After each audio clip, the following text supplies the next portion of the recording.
Documented creeps. In the sweltering summer of 1999, I toiled as a park ranger in the heart of Yosemite National Park, a job I never envisioned for myself. My dreams had once revolved around the NFL, but a shattered knee had swiftly quashed those aspirations. Now, my days were filled with the outdoors, patrolling the valleys and hills, my knees crying for respite. Over 2 years had I embraced this ranger life, reveling in the embrace of Mother Nature. I was privy to sights that would make wildlife photographers envious. However, on that fateful day in March of '99, I encountered something that would forever haunt my thoughts. A call, as routine as the rustling leaves, alerted me to a potential forest fire. It was unusual, as black smoke hung ominously over Long Cabin, a place outside our jurisdiction, closer to Stanislaus National Forest. Still, I embarked on the journey to assess the threat. The distant scent of burning plastic hinted at an unnatural blaze. My unease intensified. Amidst the smoky haze, I discovered an abandoned, scorched car, an unlikely victim of joyriding or car theft. Yet, a sinister odor, akin to sizzling meat, tainted the air. I meticulously scoured the scene, expecting animal carcasses or, heaven forbid, human remains. But nothing met my eyes or lurked beneath the car. Perplexed, I reached for my phone to alert the authorities. Their arrival was imminent, and I diligently extinguished the last of the embers. However, a persistently smoldering source of that dreadful stench beckoned me. Fearing the worst, I pried open the trunk. What I found inside would sear itself into my memory, a grotesque tableau of blackened flesh and twisted limbs. A nauseous retch overcame me, for this was no ordinary discovery.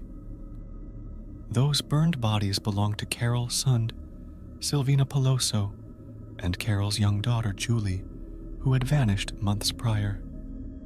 Soon, the sheriff's deputies arrived, and they confirmed the grim identity of the victims. The nightmare, which I had hoped to forget, had returned with a vengeance. Yosemite, a place where violence was exceedingly rare, was now a dark enigma.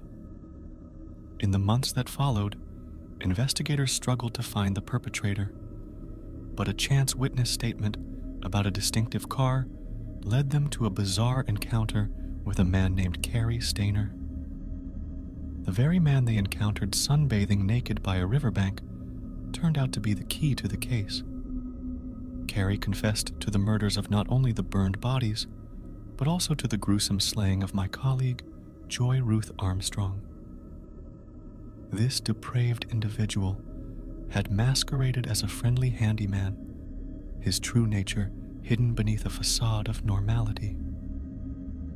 As we pieced together the horrifying puzzle, it became clear that the Stayner family had a history of tragedy, including the long unsolved disappearance of Cary's younger brother Stephen.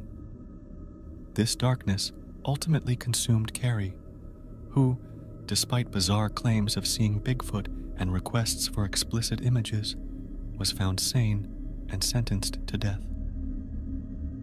Even as Cary Stayner languished on death row, California's death penalty laws hindered justice, casting a shadow over the possibility of retribution for his heinous crimes. This tale has haunted my thoughts, and I contemplate transforming it into a book, both as therapy for myself and to ensure that the world never forgets the evil that can lurk in the most unexpected places. Thanks for joining us on this spine-tingling journey at Documented Creeps. If you crave more eerie tales, real-life encounters, and mysteries that defy explanation, make sure to hit that like button and subscribe.